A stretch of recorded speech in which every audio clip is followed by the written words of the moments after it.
Welcome to this week's edition of Flashback Friday, your opportunity to get some good review by listening to episodes from the past that Jason has handpicked to help you today in the present and propel you into the future. Enjoy.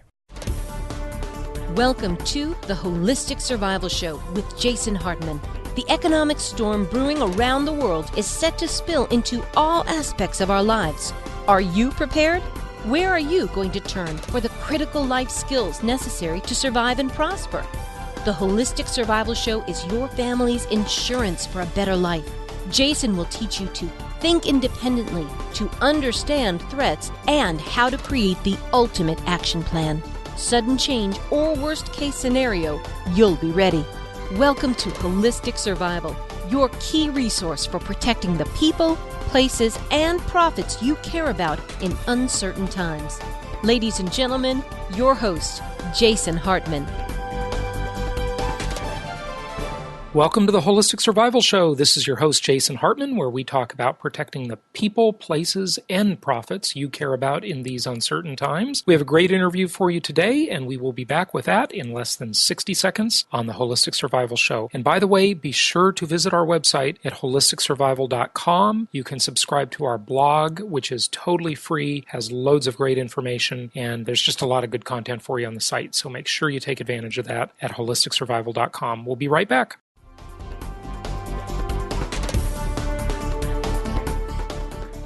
It's my pleasure to welcome Professor Christopher Exley to the show. He is a world-renowned expert on aluminum from Keele University in the UK. He was featured in Natural News this week for his revelations of studying levels of aluminum in baby formula. And this is an important and pressing issue, and we're going to learn more about it today. Chris, welcome. How are you? Yeah, thank you very much. Yes, thanks for the invitation to talk to you. Well, my pleasure. And you're coming to us from beautiful England, right? Of course, it's always beautiful in England. Although between rain. The days are drawing in, and it's a little bit dreary out there at the moment. But it's always beautiful, of course. But I remember on my one of my last trips to England, I really got to experience the English countryside, and it was just stunning. It was beautiful. Yeah, we're blessed. We're blessed with many beautiful areas here. Yes, you certainly are. In such a small island. Yeah, absolutely. And it used to be in the old days that the sun never set on the empire. That's right. Yeah. Things are changing. Tell us about aluminum and the dangers. Yeah. Well, the research area that I've worked in for nearly 30 years now is actually I want to understand everything that I can about how aluminium impacts upon living things.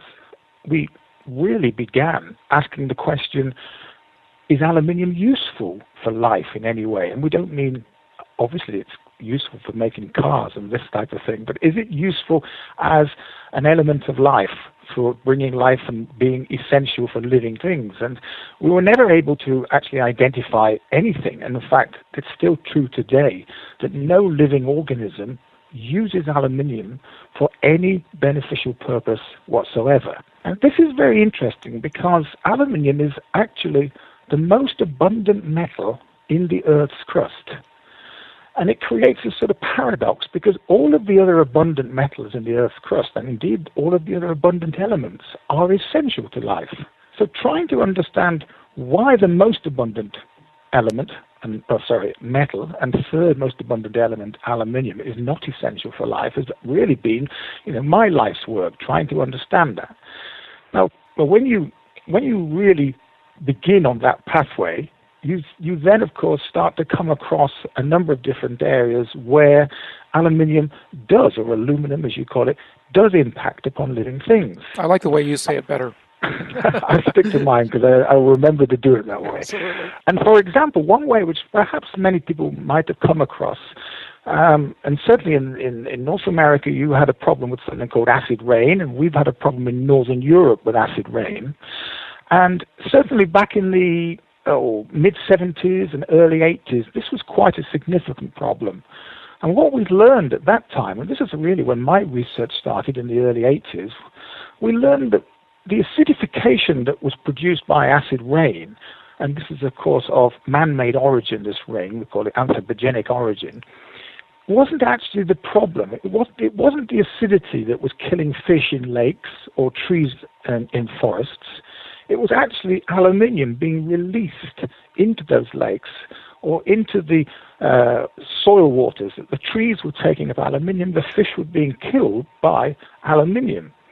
And this immediately told us that when aluminium was biologically available, it is actually quite toxic. And actually, this then started to fit with a number of other observations, including observations in humans, where when under certain circumstances where humans have been inadvertently exposed to aluminium, we found out aluminium is neurotoxic. It can produce quite a serious encephalopathy, a death of neurons in the brain.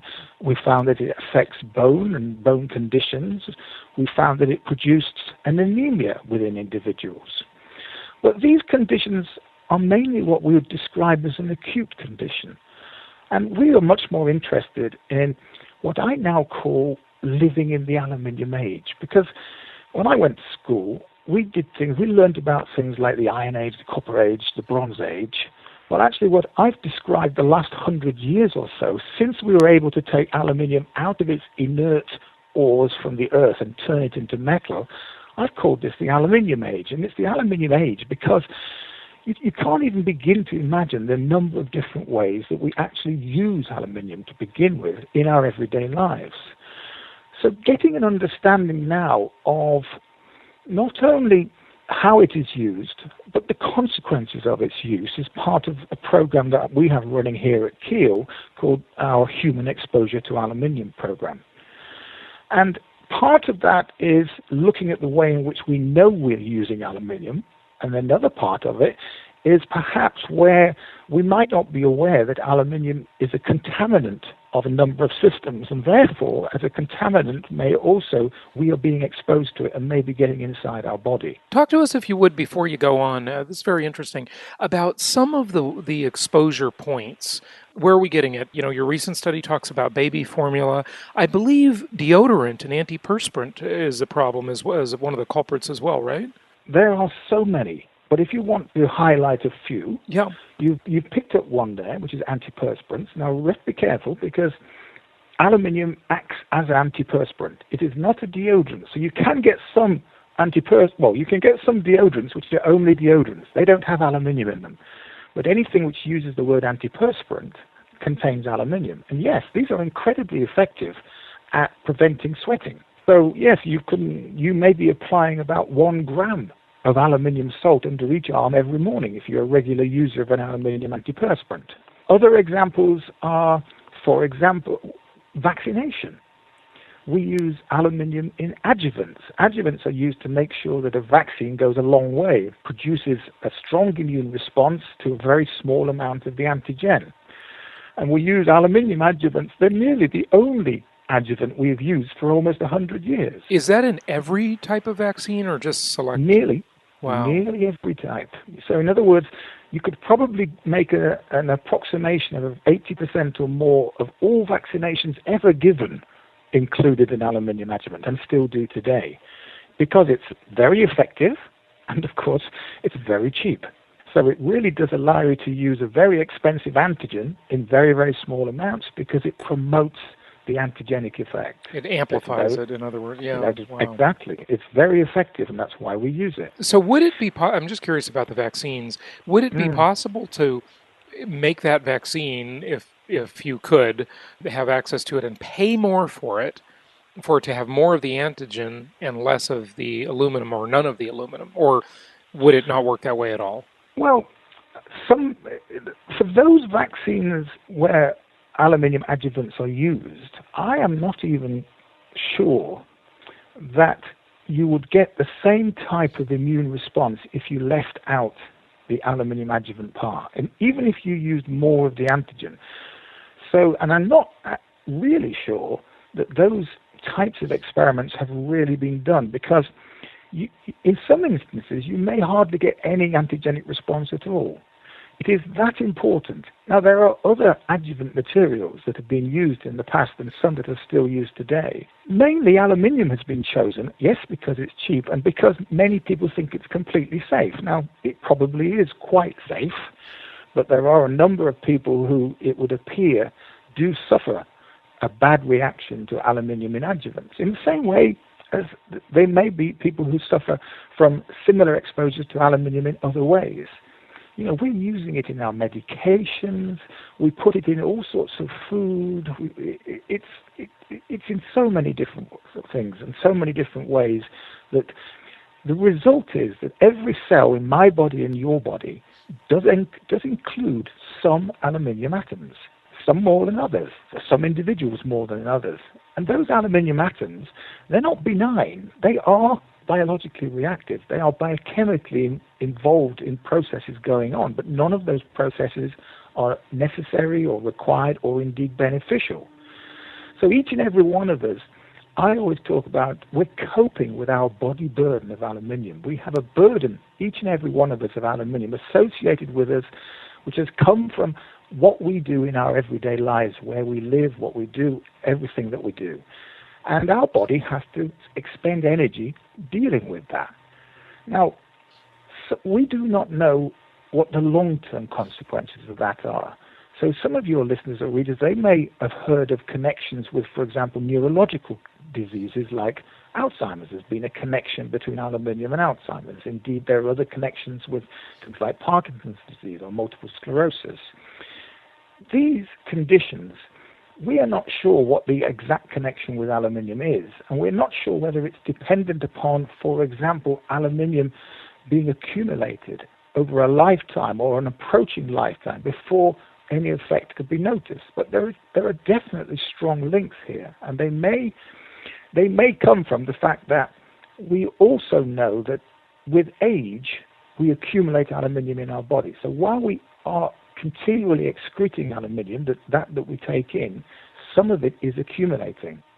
And so we know that when we die, there will be more aluminium in our body than when we were born.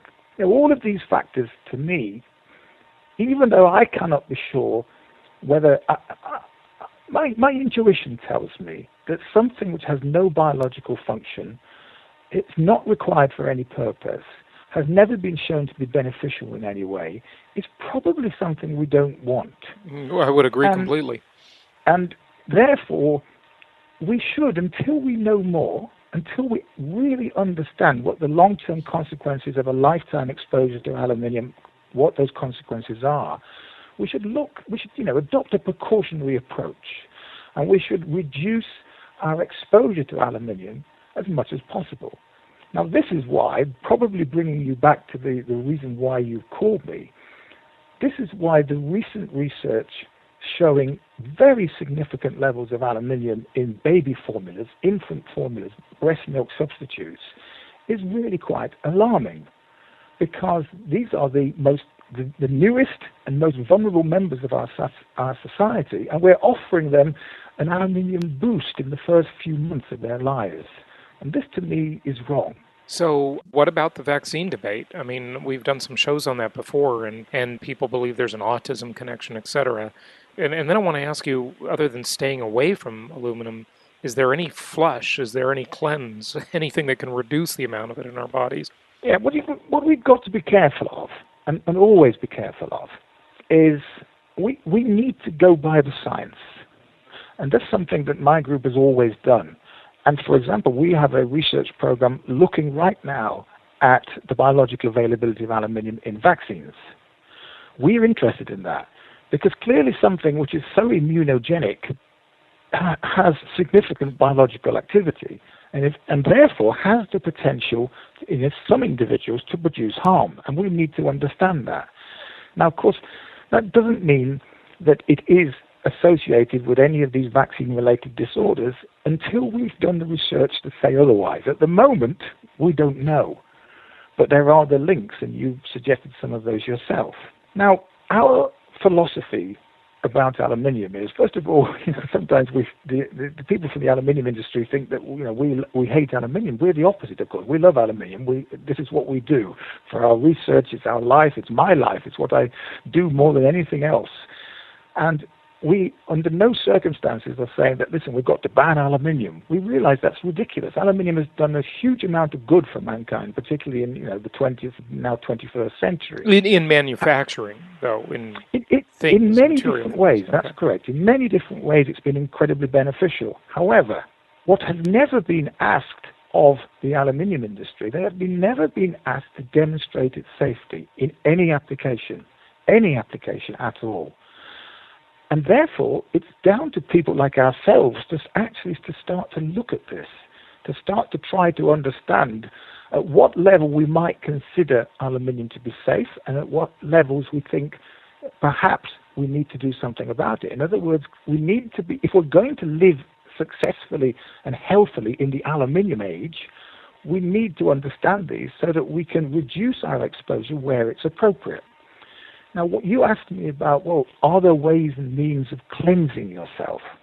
Well, actually, this is a major research program in my group, as you probably could guess, because we're obsessed with aluminium, aren't we? Right. It doesn't seem like we're going to be able to avoid it. Exactly, and you hit the point there. It's going to be almost impossible to avoid it. So what we need to do, if we can, apart from us, I think aluminium should not be included in anything in the future until it's demonstrated to be safe to do so. Or if it is included, or if it is there as a contaminant, it should be measured and written on the packet or wherever it is to tell the user, or whoever that is, that they will be exposing themselves to aluminium when they use this product. In the meantime, we've found an interesting relationship which goes right back to my original work, which was on aluminium toxicity in fish. And we were able to show that aluminium has a natural antagonist, something which protects against aluminium toxicity. And it's the second most abundant element in the Earth's crust, silicon. Silicon protects against the toxicity of aluminium. Now, this very interesting relationship is the chemistry of it is one of the major programs in my team, but also we're trying to apply that chemistry to both reduce the amount of aluminium that we absorb across our gut from our food, etc., and also to actually remove the aluminium that's already present in the body. And the way that you can do that, and this is going to sound rather simple, but it works, there are on the market, and for example in the US, an example would be Fiji water, and by the way, we do not get any funding from these organizations. There are mineral waters that are rich in the element silicon. And in these mineral waters, the silicon is in a form called soluble silicon, and we call that silicic acid. What we know is that when you drink silicon-rich mineral water, the silicon or silicic acid in there goes into your blood and helps to remove aluminium from your body via your kidney. So you pee, you produce aluminium in your urine. So we now have a number of programs, both with healthy volunteers, but also been working with people with Alzheimer's disease, people with Parkinson's disease. We're just about to start a study with people with multiple sclerosis, essentially showing that by drinking about a liter or so of a silicon-rich mineral water every day, you are reducing your body burden of aluminium. Now, if you were able to sustain that, now a liter of mineral water a day is actually quite a bit for most people. Right, yeah. But if you were able to sustain that and keep it as part of your everyday routine in your diet, we've done studies so far over about 15 weeks where we have shown that what we call the body burden of aluminium of individuals is definitely reducing. If you could sustain that over months and years, we actually do believe that individuals could gain some particular protection from the possible toxicity of aluminium by doing this very simple thing, a non-invasive. Right, and now is this only Fiji water, or is there? No. I'm not supporting Fiji water. Right, I understand. This show is sponsored by Fiji water. I'm just kidding. Exactly. We don't have any sponsorship at all from them. What I can tell you though is that there's a sort of cutoff. Now, on a bottle of mineral water, you often do see silicon labeled and the amount that's in the mineral water on the label. It's often written actually not as silicon, but as silica. And if it says 30 milligrams per liter or 30 ppm or greater, that product should help you to remove aluminium from your body and indeed reduce the absorption of aluminium into your body. Okay, and so there are many, many types of waters that do this, right? No, there are not many. Not many. There's a few. There are many in terms of around the world, but in each individual, for example, in the UK, there are probably only 3 or 4 that we can buy easily. off the shelf, at your local supermarket. And actually, my friends in the US find it relatively difficult to find silicon-rich mineral waters there too. In parts of Europe, it's much easier. In France and Italy, they have many more mineral water companies.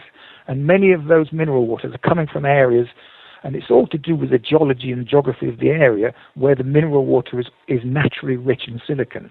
We actually use, in our studies, the one mineral water company that does sponsor some of our work by providing us with the mineral water free of charge is a company called Spritzer from Malaysia, which isn't available in the US or in Europe. But again, they have a range of mineral waters with a high silicon content. And for us to do our studies in Alzheimer's and coming up multiple sclerosis, we actually, you can imagine, we need thousands and thousands of liters of this stuff. So we get loads of it free of charge from this particular company to do the research. So can't we just take a silicon supplement of some sort rather than worrying about the hard-to-find water? Everybody asks this question. And it's the obvious thing to do because you can go to your health food shop and you'll see loads of these silicon supplements. Unfortunately, silicon supplements are generally something called silica. Silica is, of course, what happens to silicic acid when it aggregates, it comes out of solution. Silica is sand, essentially. Now, unfortunately, if you took some sand and you dropped in some water, theoretically, it will dissolve to give you soluble silicon, but you need to wait about several 100,000 years or something of that. In other words, it's a very slow process going one way and not the other. These silicon supplements, many people take them, and some people actually tell me that they get some positive results from them. That's quite possible because silica is a surface upon which, for example, metals, including aluminium, can absorb, and it might help the metals to be excreted in that way.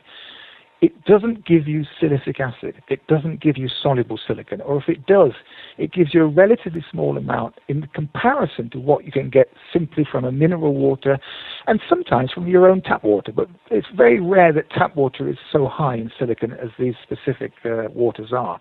So the silicon supplements do not supply you with soluble silicon.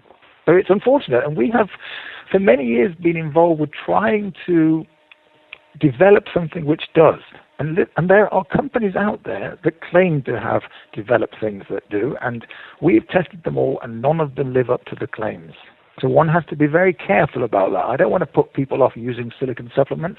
If people find them to be helpful, go ahead and use them. But they are not working in the way in which we understand this particular chemistry to work. And so it sounds like then the water advice that you mentioned, and just, can we make an attempt to avoid aluminum, or is it almost futile? Yeah. No. I make attempts to avoid it in a number of ways, but I balance those up against my own, personal feelings. So, for example, I eat very little processed food because I know that aluminium is used in the processing of food. And I know that certain types of processed food contain considerably more aluminium than, for example, fresh food where you've cooked something yourself. So, we now live, I'm sure the US is exactly the same as the UK, in a ready meal world. Everybody goes out and buys ready meals this and fast food that.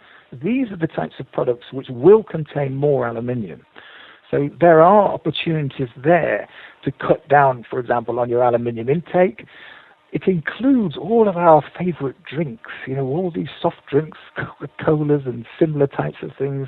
These will have aluminium in them, much more so than, some fresh milk or a fresh juice that isn't long life. The other thing we have to worry about is packaging. So one of the problems with the infant formula study that we found was it's quite likely that the high levels of aluminium in the infant formulas, that some of it is coming from the packaging, because there's so much aluminium-based packaging used these days. It really is everywhere. And there is good evidence. For example, long-life products. If you drink long-life orange juice, the type you get in a sort of carton that you can keep for a year as long as you keep it somewhere out of the heat and things. Well, these cartons are usually made of a laminate, tri-laminate. They often have a cardboard on the outside, a polythene on the inside, but in the middle is aluminium. And that aluminium is brilliant at keeping oxygen out of the product. So that's why it works so well and why aluminium is so good.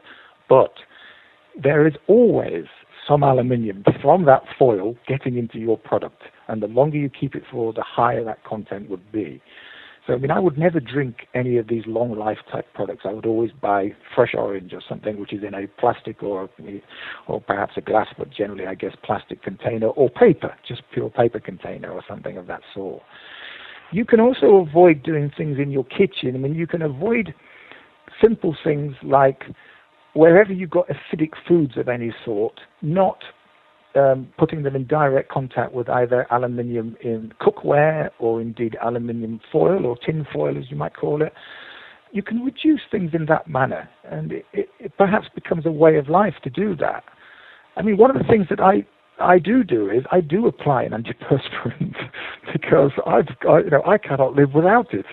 I cycle a long way into work every day, and it just would not be very pleasant for my colleagues if I was, sweating all the time. So I make that sacrifice, but I do quite like to drink quite a lot of silicon-rich mineral water to try and compensate for that purpose. So you have to choose things yourself as the way in which you can do something about it. Yeah, makes sense.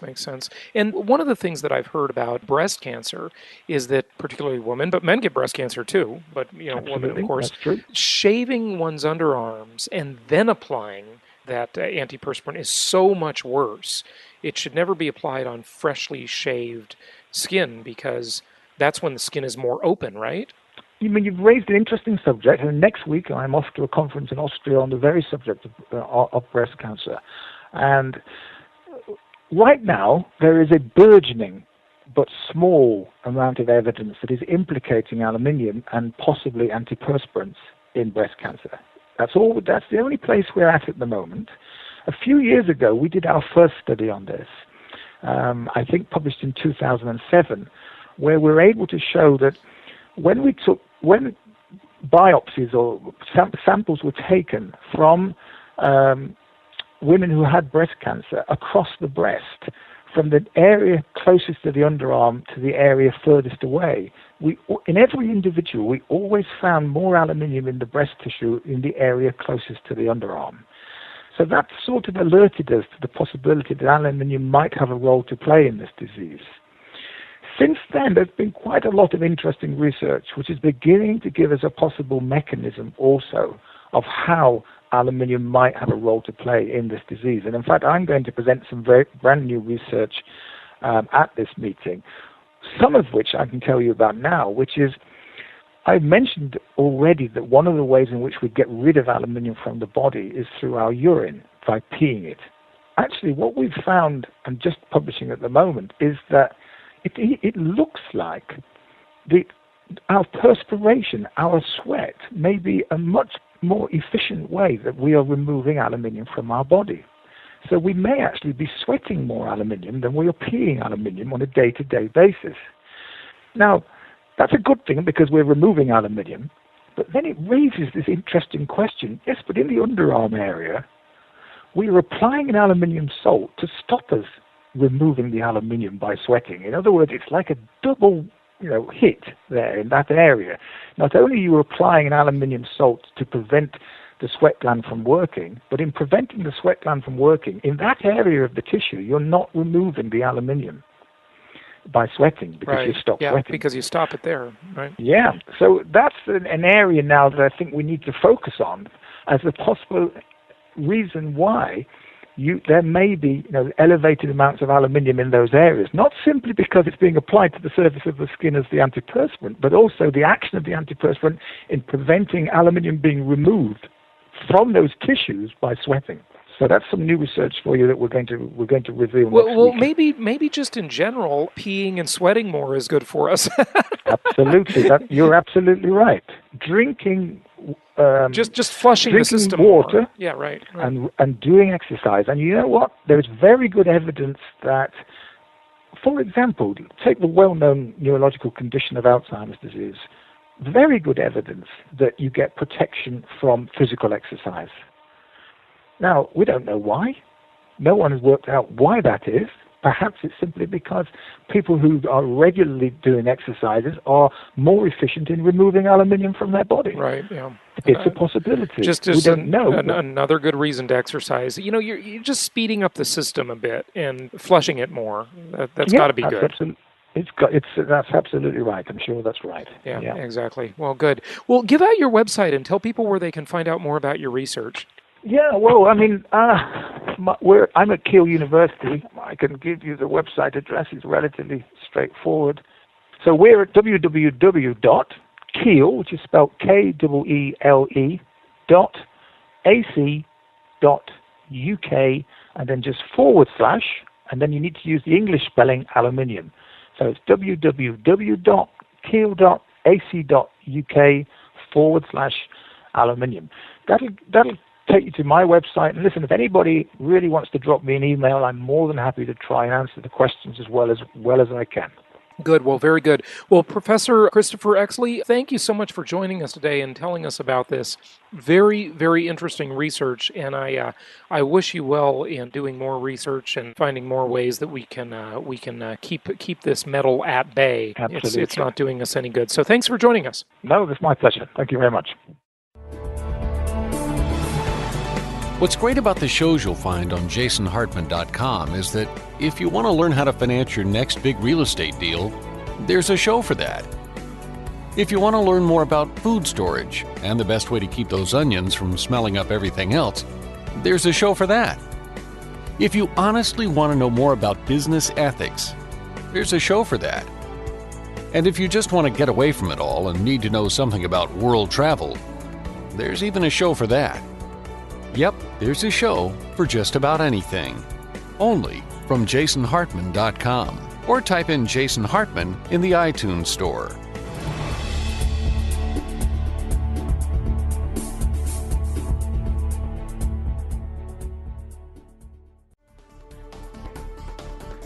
Thank you for joining us today for the Holistic Survival Show, protecting the people, places, and profits you care about in uncertain times.